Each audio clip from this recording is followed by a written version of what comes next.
What do I think about sleep training? What is the long-term consequences of sleep training? Gosh, this is a long one, isn't it? I think it depends on what you mean by sleep training. So I sometimes call what I do sleep training, but actually what I really do is re-educate, reset expectations, and optimize. I make sure that everything in the body and the mind and in the environment is as perfect as possible for sleep. Is that sleep training? I think it depends. Sleep training also means something like controlled crying, so popping the baby down and leaving them to cry for 2 minutes while you wait outside. It means pick up, put down. It means disappearing chair. It can mean just leaving them in the room and doing cry it out and leaving them to cry. So I think it depends on what you mean by sleep training. But for me, sleep training is anything that involves a baby crying out of arms, crying whilst they're not being held. For me, the key is if a baby cries, I need to pick them up and I need to cuddle them. I also don't advocate removing night feeds before 12 months, and anything that does that also to me is sleep training. So what do I think about things that try to remove night feeds before 12 months? What do I think of things that involve babies crying out of arms? I think they're very misguided. I think that they are uneducated. I think that they don't understand the biological, the physiological, and the psychological needs of babies. I think they're very misinformed about sleep and very misinformed about attachment.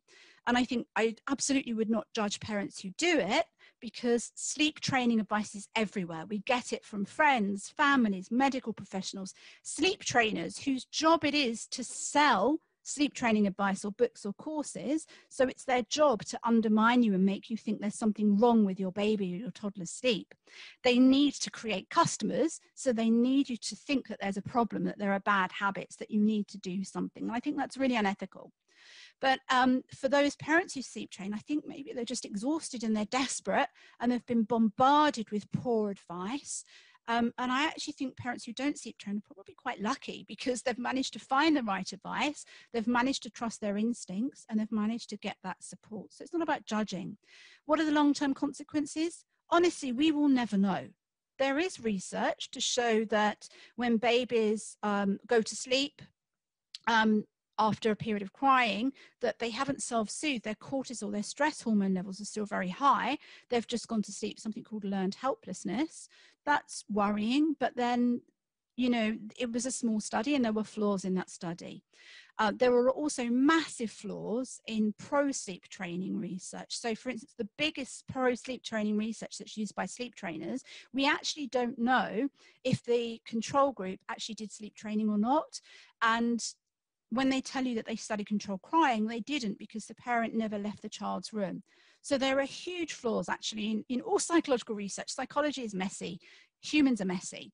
We'll never know, because what we need to know to tell you whether it's safe or whether it has long-term negative consequences is we need to do research that lasts 30 years.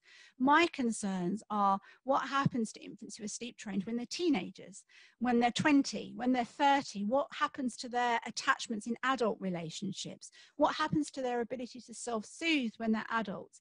Are they more likely to seek external sources of soothing like overeating or substance abuse?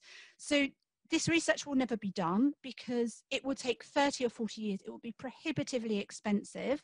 And it's also really, really hard to study infant sleep, because either we have to rely on parents to give answers, and we know parents actually are very unreliable when they talk about their baby's sleep, or we have to bring them into a sleep lab to test them, and we have to bring them into the laboratory.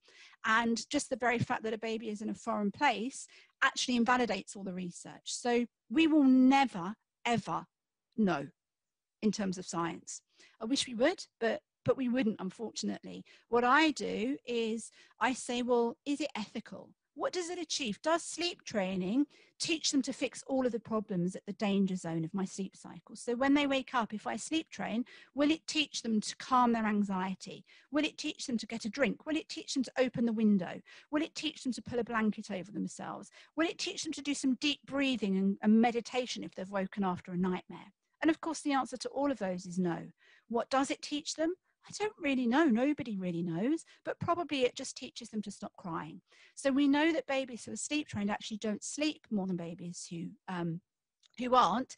And similarly, even the pro sleep training research shows that after 6 months, a baby who was sleep trained definitely doesn't sleep more than a baby who wasn't. So even the pro sleep training research shows that there is no long-term positive impact on sleep training. Whether you sleep train or not, they will all end up sleeping the same anyway.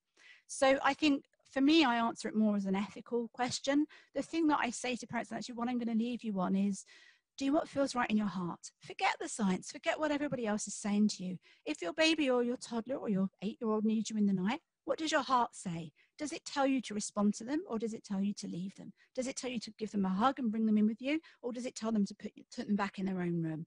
Listen to your heart. Don't even listen to me. Just listen to your instincts. And remember, every child is different. Never compare.